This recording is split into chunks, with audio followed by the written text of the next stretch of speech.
Saudara, masih di bulan Ramadan menjadi berkah tersendiri bagi usaha rumahan pembuatan kue khas Makassar otere-otere.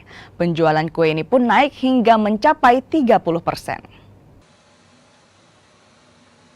Para pekerja pembuat kue otere-otere di Jalan Masjid Jabal Nur, Kota Makassar, Sulawesi Selatan sibuk.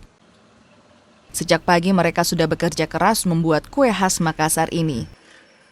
Di bulan Ramadan, pekerja harus bekerja lebih keras. Maklum saja, permintaan kue otere-otere selama bulan suci naik signifikan.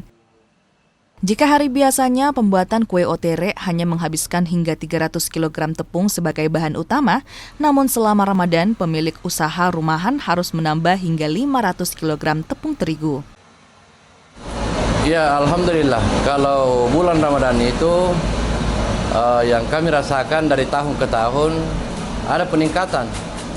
Dulunya misalnya omset kita itu per bulan itu mungkin dia hanya berkisar 20 sampai 30 juta, dan di bulan Ramadan ini bisa kita meraih omset itu sampai ratusan juta.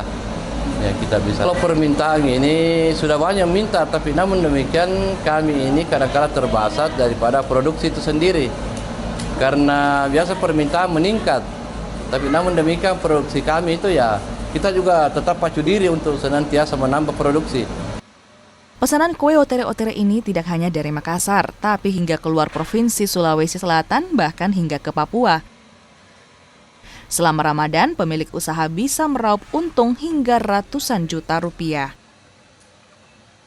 Arif Tirtana, Kompas TV, Makassar.